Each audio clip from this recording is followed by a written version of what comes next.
The views expressed and the opinions given by the individual host and their guests do not necessarily reflect those of Para X, its affiliates, or its sponsors.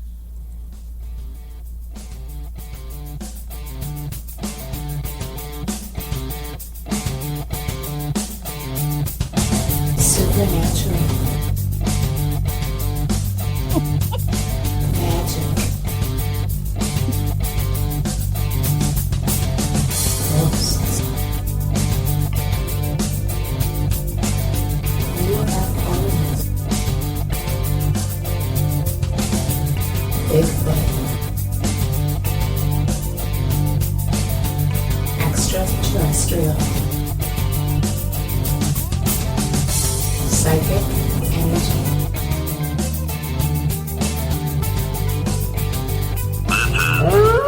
The Calling. And good evening, everyone. This is Jerry with The Calling with my co-host, Kimberly Juarez. How you doing, Kim? Hey, Jerry. Hey, Kim. Hey, What do you... Jerry. You're so... I was just going to say you're so quiet. You're never like this. So we have a guest on, and you're like, I'm prim and proper. Look at me. Oh, yeah. I'm Sandra D. Oh, yeah. Oh, my God. You watched Grease 2 this week, huh? I don't know if I did or not. Oh, well, you would know. You Yeah, would know, right. plain and I simple. know. So, what a beautiful day, though, huh? I know. This Windy, was gorgeous. windy, but it's a beautiful day out here. I agree. Yep. And it Beats feels the so rain. good not having the air on. I know. You know, the wind whipping through the locks of my hair. And what is up with Mother Nature? She's like, takes us up to 90 degrees with, 70 humidity or whatever, and then we go down to, what was it, 55 today? Well, think about it. She's pissed. Look at all the stuff Something. going on. Oh, yeah, Come definitely. on. She's pissed. You know. Definitely. Whoops. Well, that's not a swear word. It's disgusting to say, but it's not a swear word. That's just the way that one is. But so our guest tonight is Lee Terry-Brown. Lee, how you doing? Hey, how are you? Not too bad, not too bad. And just how's it where you're at? What's the weather like there? You're in North Carolina. We're in South Carolina, and it has been super strange. Raining, black clouds, and bright sun. How is that possible? Yeah, sounds like us. Yeah, the dark clouds will move, and then we've got beautiful sun, and then it'll cover back up in rain, and then in a little bit, it's back up sunny again. Very strange. Very strange. Yeah, well, like I said, Mother Nature's pissed. So, She is. now, out of curiosity, so North Carolina, South Carolina, do you guys have any like grievances with each other? I know. Really? No. No border battles? There's probably something to do with sports, but I don't know how to play them. I'm terrible at them. So I don't pay any attention to it. Do you know what a football is?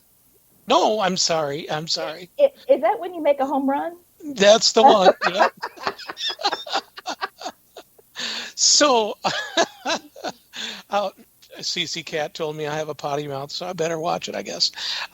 So let's see. Now, how it got you started in the paranormal biz? Well, actually, my great-grandmother got started in the paranormal when she was living in a haunted house. And there was a lot of things happening, a lot of women by themselves, and a lot of paranormal activity was going on. It was during World War II. And so the women were taking care of each other, and so they formed a paranormal team of women, and they investigated. My grandmother had experiences from the time she was about 3 or 4, and it went from my great-grandmother to my grandmother to my mother, and now to me and my children. Nice, nice. And so, like, how young were you when you started getting into it? The first time I had a paranormal experience, I can remember it at 4 years old, but there's more to that story that my mother's told me about from the time I could speak. You know, there are things that I saw and people that I interacted with that nobody else could see. Gotcha. Kimberly, go ahead. You're giving me the look like, I have a question, Jerry. No, something happened where I fell out of the chat. So, anyways, so I didn't hear anything. That was It's weird. weird. Well, the way you're looking at me and your thing froze. So Yeah. you're giving me that look with your hand up by your ear, like, Right. Look at that Right. look. Lee, you can see what she looks like. Yeah. She's downright scary in that photo. Gee, Okay, Jerry. I'm going to take a picture just to. She's There you go. saying- I'll show it to you later, Kim. Okay. Okay, so what was one of your first investigations? I mean, in something where something happened, were you scared about it? Was it more like, dang, I got to know more about this stuff? Okay, so this is one that I've written in my book. So I'm going to give you a preview, and I'll tell you the whole story because I really think it's fascinating. Now, if you've heard this legend before, please tell me, because I've had people tell me they've heard something similar in that, but this happened in my town, so to the best of my knowledge. All right, so there was a school teacher that was expecting a baby, and her husband was deployed. He was actually, the draft, and a burglar, broke into her home, and she fought him, and the baby, her pregnant belly was injured, and then she fell on it. And so a neighbor, very sad story, a neighbor heard her screaming and, was watching after her because here she's by herself, pregnant, and husband deployed, called the police. Well, I don't know how she would have called, but anyway, the police was contacted. And when they arrived, she was in a pool of blood in the floor. The baby died, and shortly after, she died.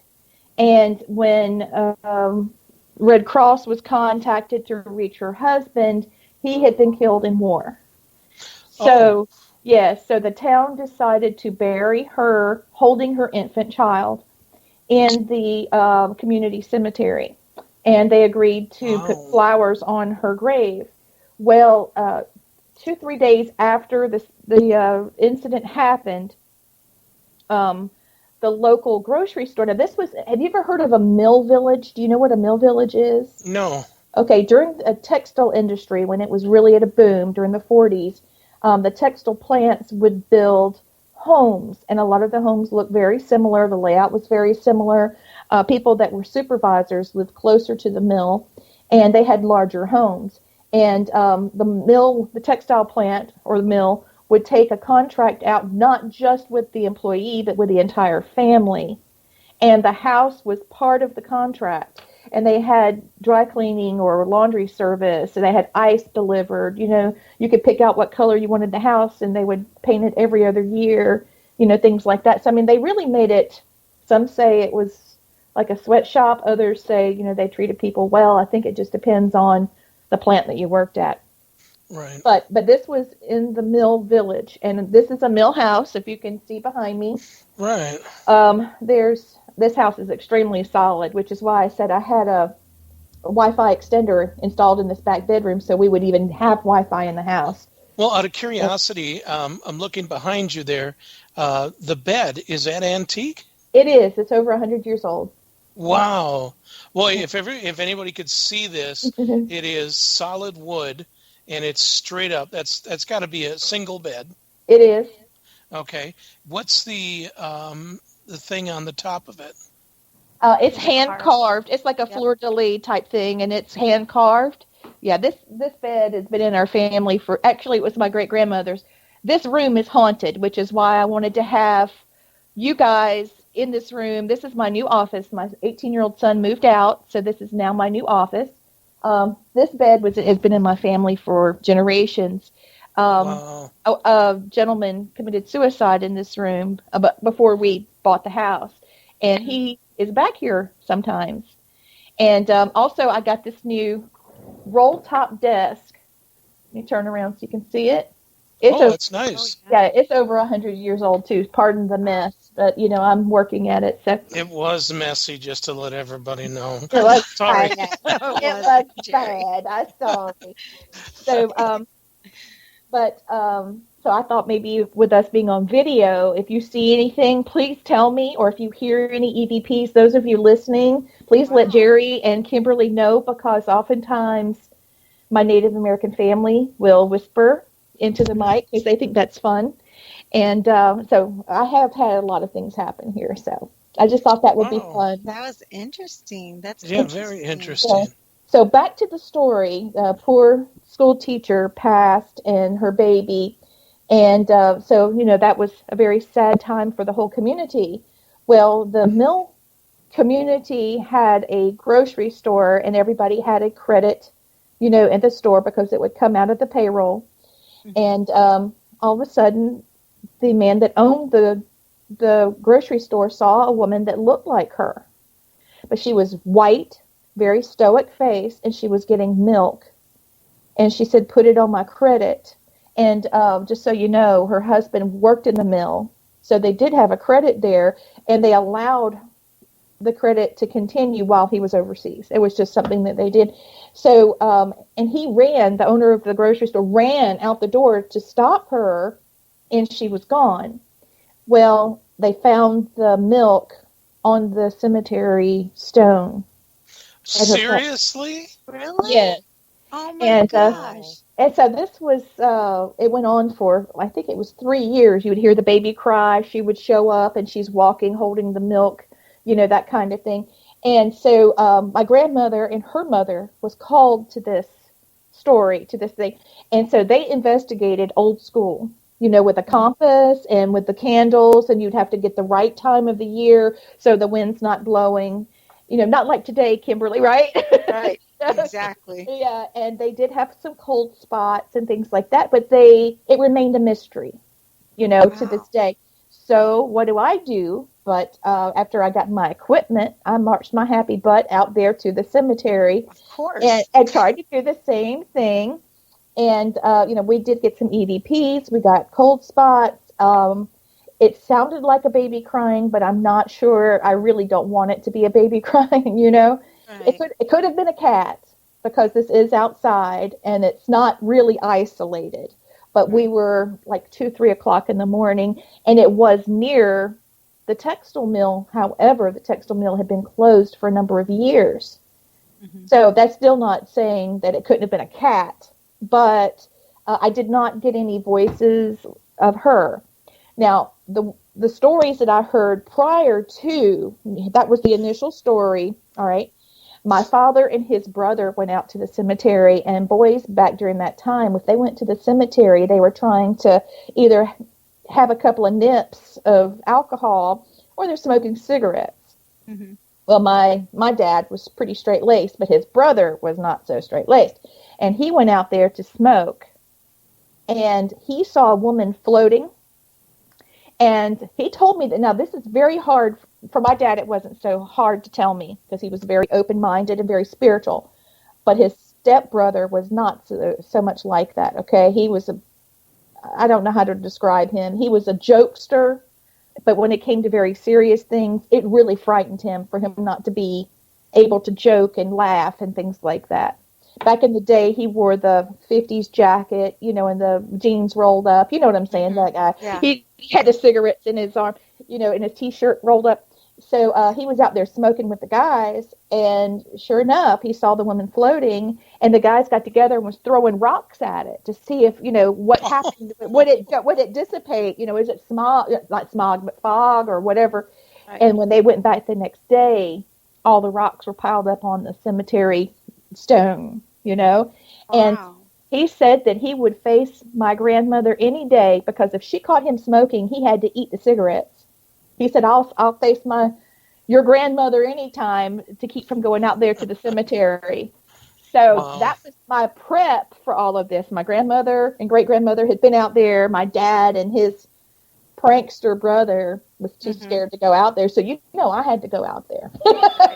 So. Wow. So that was roughly your first investigation. Official. I mean, I had been on several things, growing up. Right.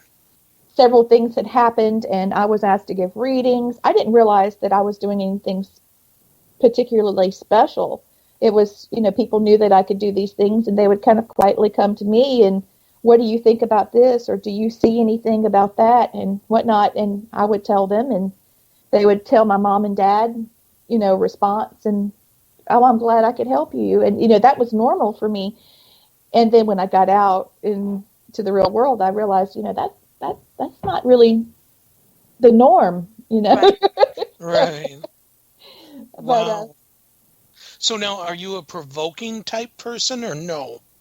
not so much. Not so much. Not so much. Now, I've had some situations where it was on. There was a special needs child that was pushed down the steps, and her arm, when she fell, it broke her arm. And this guy, this spirit, was a real nasty guy. In life, he was a real nasty person. He worked on a plantation, and he was abusive to the slaves there. And he got one of the slaves pregnant, and he ended up murdering the slave and the child, his child. And who was this? One of the cases that I worked. Oh, one of the cases. Here okay. in South Carolina. So when I went out there, and she had a security camera up, so she had the video of her daughter being pushed down the steps.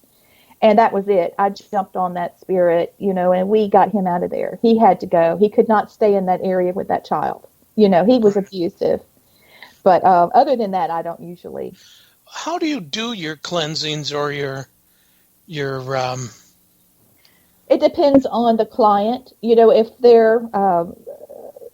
they're Christian, their beliefs are based off of Abraham teaching. You know what I'm saying? Then I would go more towards. I've got lots of prayers. I had several given to me by Ghost Hunters, the older TV show. Yep. Carl Johnson sent me some. Keith Johnson sent me some. I belong to Dominion Ministries network, and all the people that are in Dominion Ministries across the United States, we share prayers because they're people of all religions or right, all spiritual walks of life. And so I've got quite the book, and but I am Christian, but I also follow a shamanic teaching based off of my family background. So I can do this thing spiritually or with Reiki. Nice. The way that you're able to flow energy through your body and also heal someone with your hands, and push energy through. You can also do that to a room and just kind of, follow the room. You can either use that energy to read, just basically reading the energy, or you can use it to blast something out of there. Now, do you go on cases with not knowing the information and then all of a sudden stuff start coming to you? Because that's what I do. I love to go in and just start reading the house or businesses. You do that. I do that. I was like, don't tell me anything. Let them tell me. Yeah, it's so much more fun. Yeah, it is. It really is. It just, I can tell more about a situation or a spirit that's there if I see how they approach me. Right. And I'm always curious, how do they see me? How do they see me spiritually or with energy? Because I need to see them also. And sometimes I can see them, just outright see them. Sometimes I can hear them. Sometimes I can just feel them. It's rare that I get to do all three. And I can't control, any one of those. It really depends on the energy or the dimension that they're using to communicate. Mm-hmm. But a lot of times I love it when I make a great connection. Yes. And I make a spiritual friend because, people can be healed at any stage of life, even in the afterlife. And people can bless each other even during that time. Yep. Right. Do you want to hear a love story? A spiritual love? Sure. Oh, I love this one. Okay, this is going to be in the book too, so I hope you guys still get one. Okay, so the legend is that this woman got off the train. She was pregnant, and she sat by the window watching for her lover the entire day and night. And the next day they found her, and she had jumped into the elevator shaft and killed herself. Okay. And that is true. That is a true story. Her name was Hattie. And Hattie, Hattie. Okay. So my mother and grandmother and great-grandmother went to the hotel where this happened, and they were able to speak with her. And I was told, my mother actually saw her. She was quite young, and she said she's so beautiful, and she had sort of not fiery red hair, but like an auburn red with curls, like curly locks. And my mother is Asian. My dad's Native American, okay, and my mother's Asian, Native American, and German. So clearly I have a temper, right? So, You think? yeah, I belong to two different tribes. So back to the story. Sorry, I digress. So she said she told my mom that she believed that her daughter would have looked a lot like my mother. And I said, now what did she mean by that? I've got to find this out. So naturally, I marched my behind over to the hotel.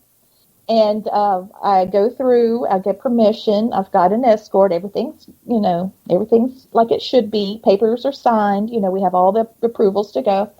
Well, bless Hattie, she was there. Oh, she was gorgeous. She wore a prairie skirt and ankle boots. And there's her beautiful kind of golden strawberry hair, And she was letting me know that the baby was with her.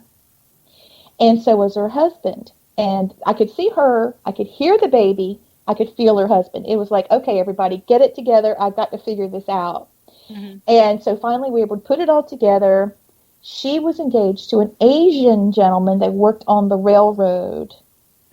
And he uncovered conspiracy where coal was purchased, but you can't really do inventory on big piles of coal. Mm-hmm. It was purchased, but actually it was kind of a fraudulent situation. Right. And he accidentally heard the conversation. And he was trying to get away from all of them. They figured out he could speak, English. He could understand what was going on. Is he going to tell anyone? And she knew if he didn't make it out that he had been killed.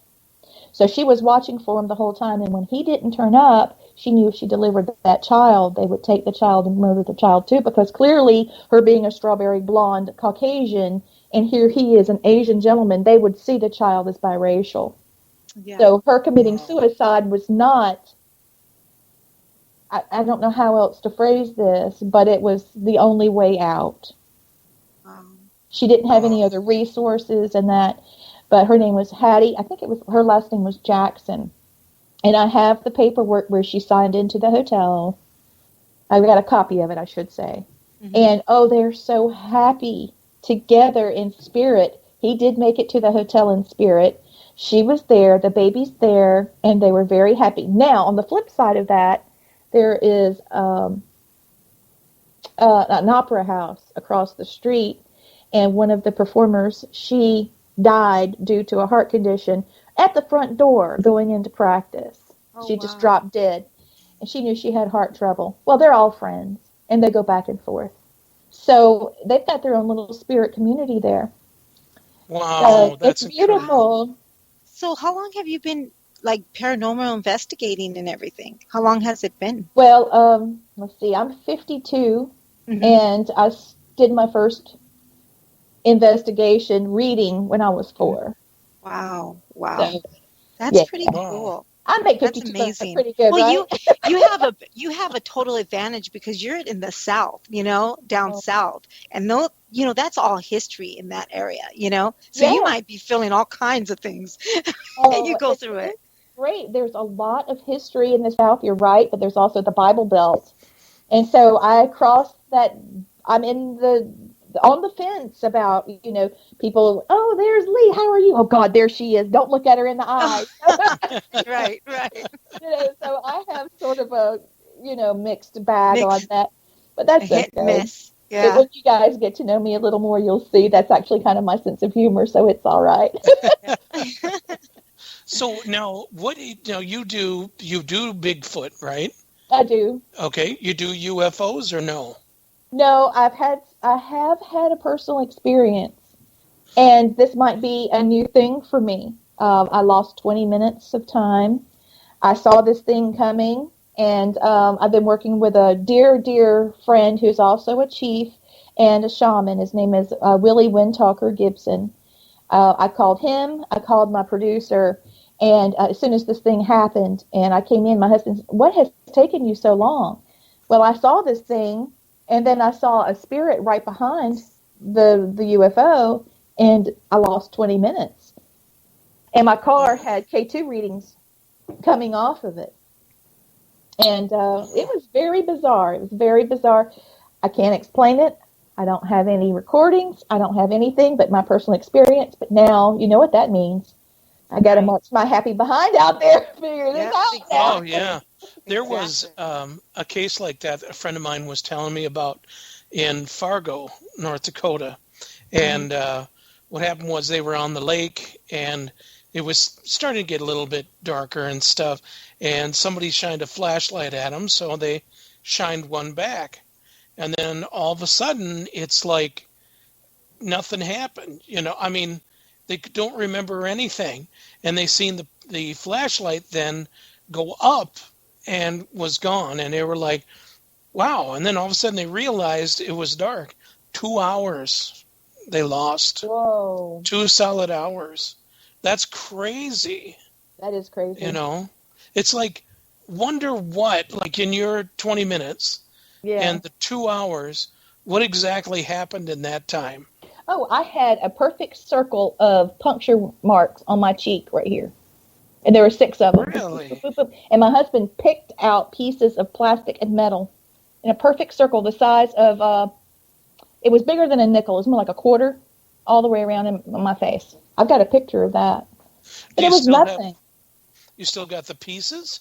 I do, but it's just plastic and metal. Just it didn't have like a chip or something. It couldn't be cool, you know. It had to be just little pieces of crap, you know. Is it magnetic or anything? Yeah, yeah, that's what I was going to ask. Radioactive, maybe? Even the metal I tried to get a K2 reading off of it, but I did not get that. K2s sometimes are so it's unless there's a lot, you know, like EMF detector. Man, that just takes a little bit to get that going and stuff. That's really interesting. I did try to use that as well, but it didn't. I don't know. Still didn't read it. I'll be darned. Wow. That's all right. I'll get to it. I'll figure this thing out because I know exactly where it was, and I know what time of the year it was. Yep, we're gonna figure. And how dare they take away 20 minutes of your life? Right. Where you're going to take a little bit longer with them. Was this when you were much older? Yeah, last year. Last year? Really? Wow. Wowza. It was. I wrote it down. I think it was late October. How crazy is that? It wasn't quite Halloween, but it was late October. It was around the 24th or 23rd. I wrote it down in my planner, and so it was getting dark earlier. And I was going down the road. I was just off the interstate, so I call them tree tunnels, you know, when the trees are over the top of the road, you know. Right. I just gotten through one of those, and now I was in farmland area. And I could see a hunting, what do you call this thing? A hunting, like a tent type of thing on stilts, you know.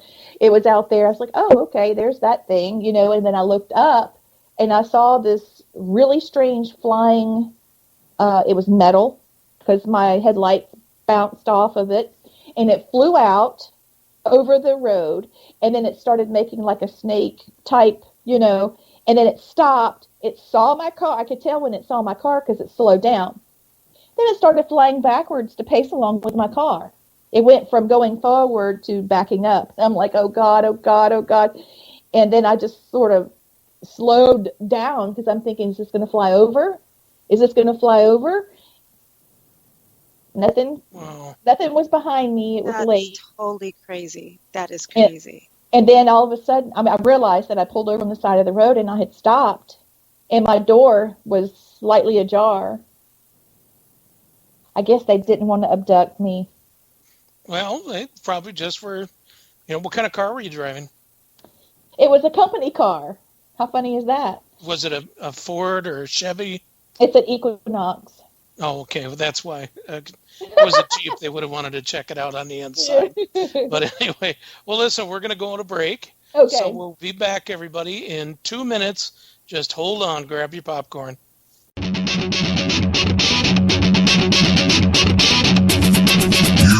are listening to Para X.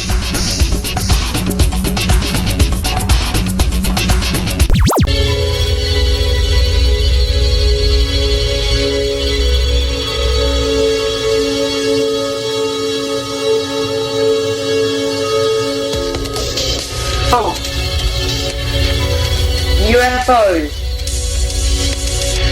Bigfoot, cryptids. All of this on the call. Just think if you listen to the words of Para X.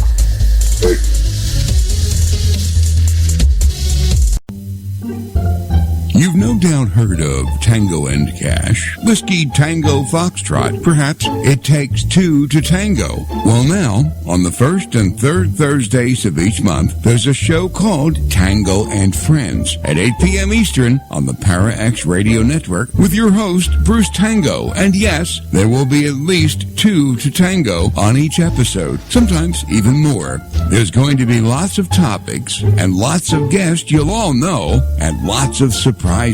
Tango and Friends every first and third Thursday of the month at 8 p.m. right here on the Para X Radio Network. Hey there.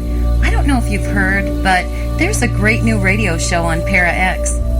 2 hosts, 1 hour, and too much fun.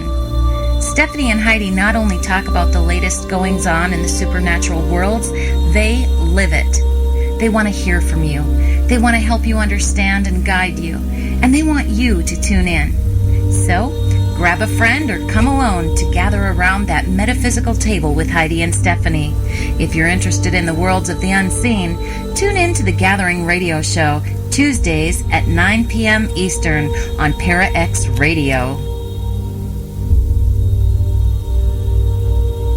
Alrighty, and we're back. This is Jerry with the calling, along with Kimberly Juarez.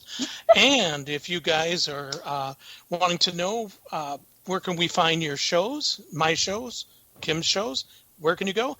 www.thecallingradioshow.com. There we have a list of all of our past shows. Unfortunately, it doesn't go all the way back, but, also, too, you can go to the Calling Radio Show YouTube channel, and we have them all listed there, and we'd appreciate if you do go there, if you go ahead and subscribe. We'd love to see that get up there a little bit. Also, too, Para X, you got all sorts of sweet shows on. You got The Gathering every Tuesday night from 7 p.m. Central Standard Time to 8 p.m. 8 p.m. Central Standard Time to 9 p.m. Central Standard Time. You have the He Said, She Said, the Cryptid Show. I forgot. They're actually on hiatus on Sundays, but they'll be back. You also have Geeks Paranormal right after my show, so hang around for them. All right, and we are back. And so now, Kimberly, go ahead. You were talking about something during the break. Yeah, so I was talking to Lee about wondering if you were ever going to do, were you going to go back to that area where you experienced your UFO experience? Yes, I am. I'm going to go back there. We're going to talk with some people that live nearby, see if they have had any experiences, and I'm going to try to get it within the 3-day window of the 1-year anniversary of what happened, and see if we can track something. I did find a website that reports lifetime UFO reports, and there was a UFO reported that night by someone else. I'm trying to find a way to track it back to see who it was. I'm going to figure this out. I've got a plan. Well, good. You should. Now, is that going to be mentioned in your book? What yes, is your it book is. called? It's called Family Spirit is the name of the book. That's also the name of my paranormal team. That's just our family because it's the spirit of our family. And so the book should be ready. I hope the release date's going to be Halloween. Oh, nice. Very nice. That's always good for a book to come out right about then. Yeah. I mean, you're only like, a month, 2 months away from Christmas. So right. That's a good time. So what is, like kids, what do your kids think about what you do? Oh, they love it. They love it? Yeah, they do. They're like bragging you up with all their friends? Yeah, they love it because, they're a lot like me. They're a lot like me. I wanted to show you, my son was the premiere episode, the concept child for Ghost Inside My Child. This is what my son looked like in a previous life. Okay. Can you see it? Yep. He was Colonel Leonid Petrovsky of the Russian Army during early World War II. I really hope you guys can watch the show because he talks. He's much younger. This was about 7 years ago. You can still see it online, but he talks a lot about what it was like. There's over 24 different things that he said from the time he was 2 until he was about 10 about the memories he had that we were able to collaborate. We found a book. We finally located the book in Brown University, and it was in Russian. And so we had to get someone to translate it and translate basically what my son had said and look at the book. And we were able to put it all together finally. Oh, gosh, it was craziness. Wow. So he loves it, besides the fact that he talked about his past memories of jumping out of an airplane with a pillow over his head, and that was obviously a parachute. But he also talked about children having to wear a star on their chest, and those were children that were either gypsies or Jewish. Right. And he would draw pictures of like such as this. I don't know if you guys can see it. I can see it. Of him, he had a hat on, and he explained how he was protecting the children. He would hide and would tell me that he was protecting the children. He would hide under the sofa. He would set up booby traps on his bunk bed. And how old was he again? How old was he? He started this at 2 years old, and he did this until he was at least 10 or 12. This was an example. I hope you guys, I'll describe it for you, of a child that had a star on his chest that had been shot 3 times. Wow. This was an example of the picture he drew of his airplane that crashed. Oh, and yeah, look at that. And he said all the airplanes were shot down, and they had to act like Native Americans to survive. And as you know, in Russia, all of the aircrafts, what were left, they hid them in the mountains, and then it turned into basically guerrilla warfare. So it was tough going through this with him. And to top it off, he had a soldier named Joshua, at least that's what he called him, that, and Joshua was his dear friend. And he told me that Joshua died in his arms. There's Joshua, a picture of a bigger guy and a little guy, and they're wearing these hats that look like military helmets. And he said that Joshua was shot in the head, and he died in Elijah's arms. He also told me that his name was Peter, like Peter, something like Peter, but not Peter. And so as I just told you, it was Petrovsky. Yeah. So I can see where he would get that. And he also explained that he was part of a program that would take children in a boat across a river to help them escape. And I did not realize how big the river was that went around Russia. It was called the Russian Partisans Movement, where the Jewish children and gypsy children were smuggled secretly underground to either Poland or Austria. Mm-hmm. And he worked with a woman who was his dear friend, and that she was actually killed because the boat was targeted, and she would not leave the children. And she had on a very big, elegant dress, and when the boat went down, she couldn't swim. It dragged her down, and she drowned. Did he tell you, like, how he may have passed? Yes, he hit a tripwire. He was walking, he hit a tripwire, and his leg got infected. And there's a better picture as he got older of the aircraft with the star on it. And my husband was able to figure out that it was a Russian aircraft that he drew. Now, I had no clue. Right. What is this, Yeah. I mean, So I hear that sometimes they even have like scars, like if they had an infection, they may have scars and you don't know where these scars came from, or even ghost pains from their past lives. Yes, when he was little, amazing you said that, Kim, because when he was little, he told me he was crawling and able to talk. And and I said, he was pulling his leg behind him, crawling like a crab, kind of sideways. Right. And I said, what are you doing? Why are you pulling your leg? And he would say, shot. you haven't been shot at the die. He said, no, bang, bang. Yeah.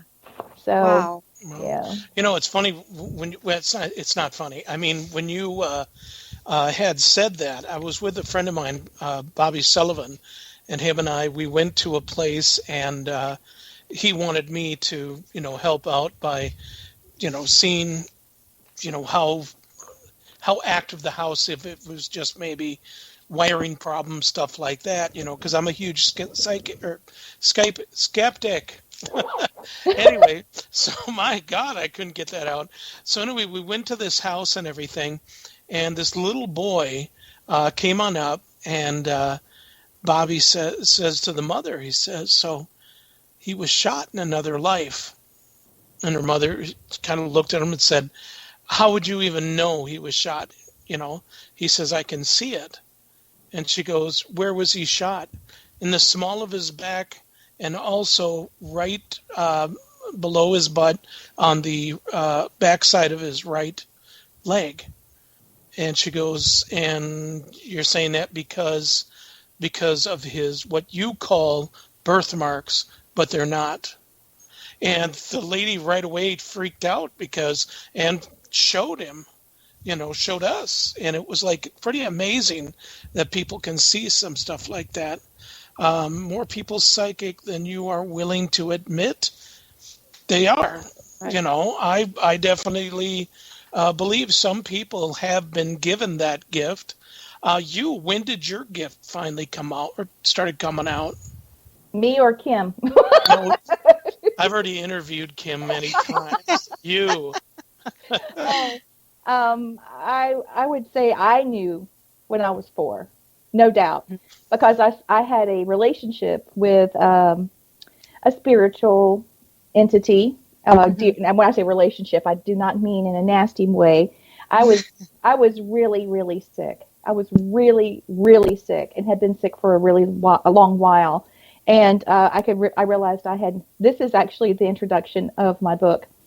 And I was super sick, like I said, and trying to figure out a way to feel better. I hadn't felt like playing.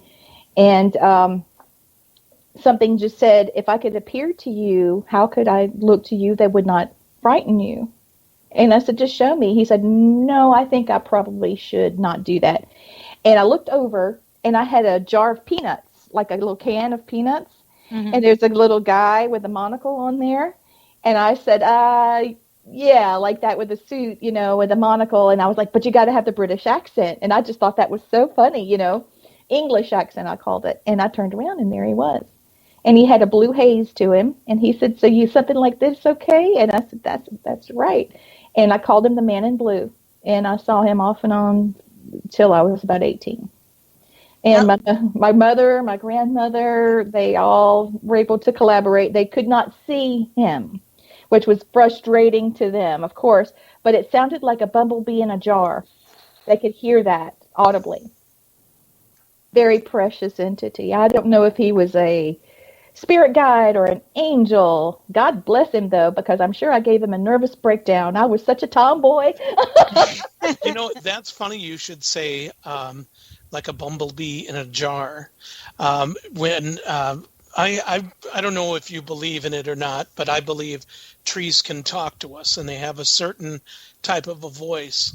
My grandfather taught me that when I was a kid, and recently, maybe a couple of months ago, I went up to Bemidji, Minnesota, my hometown, went to the woods, and the trees were talking, and that is kind of the sound. Now, just last weekend, I was at Walcott down by Faribault, Minnesota, and it was Stephanie and Katie, who were members of SIM, my team, and it was just so odd because Steph didn't lock her car, so she was going to walk back. I told Katie, you guys go together.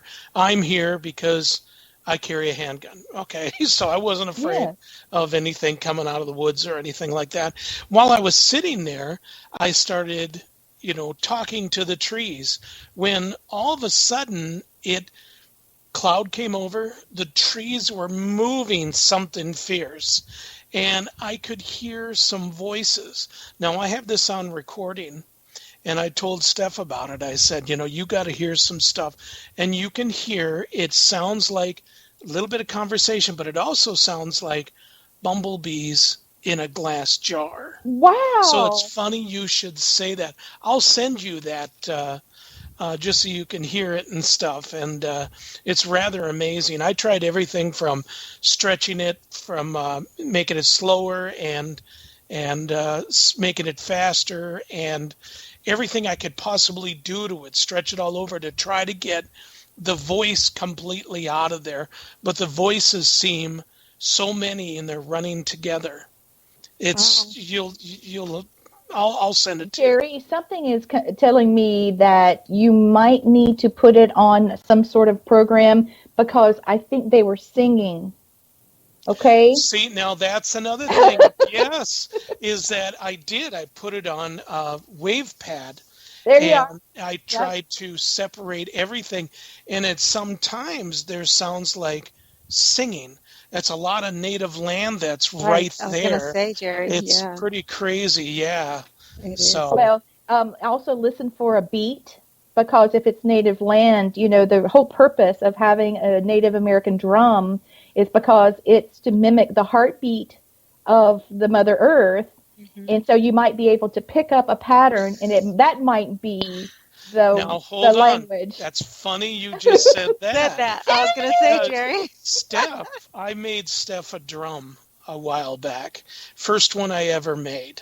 And I gave it to her for squatchers, the same color, the turquoise and everything. And Steph that day used the drum out there. And, of course, did it to the east, the south, the west, finishing at the north for the strength. And that's when things started going on. She started hearing voices right after that, like there was somebody within, the cedar trees. And there's this huge amount of cedar trees.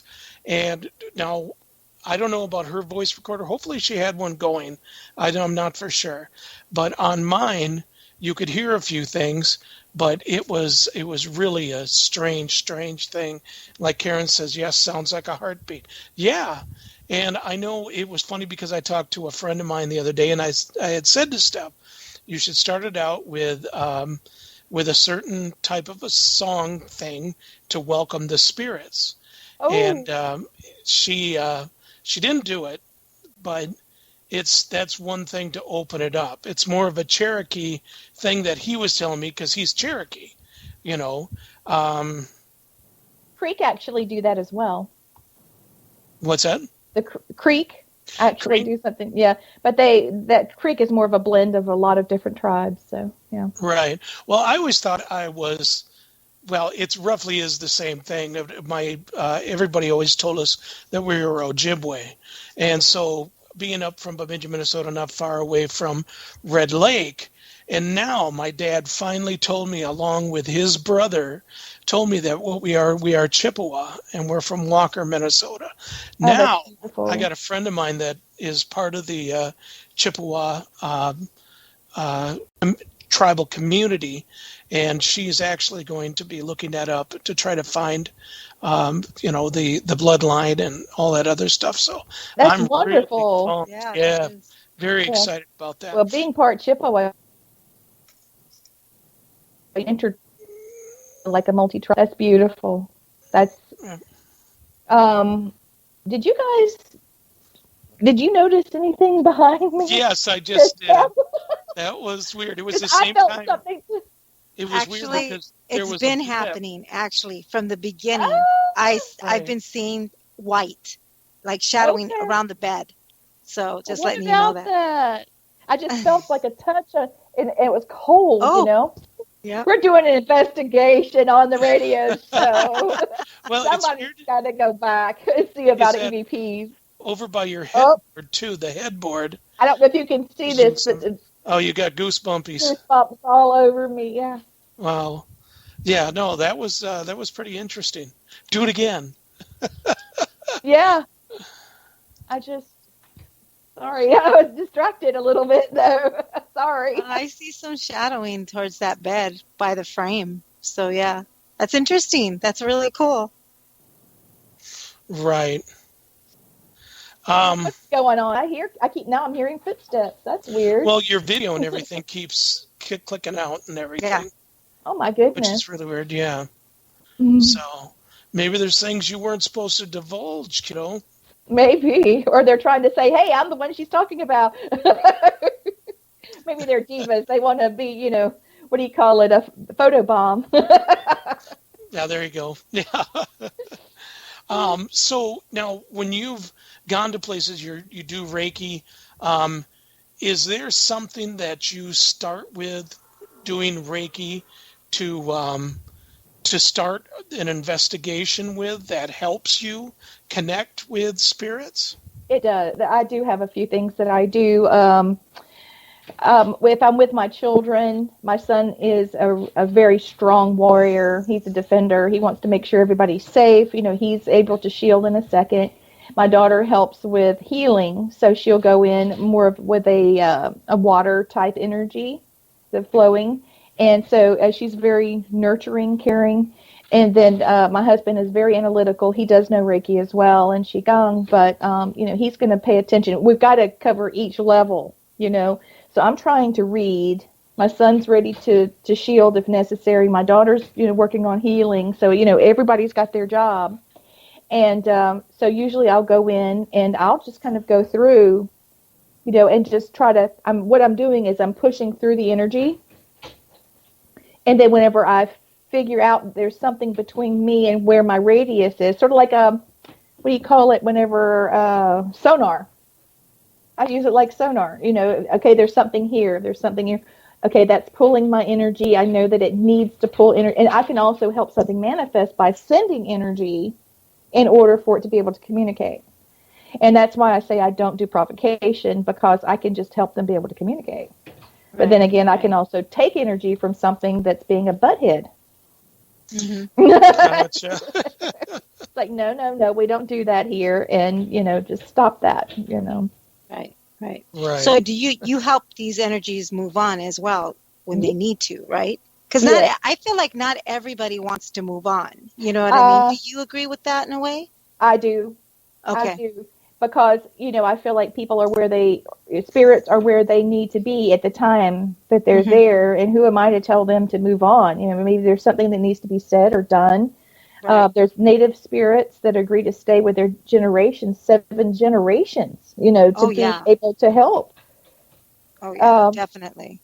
So I worry about that. I don't want to say, but we're going to cross over,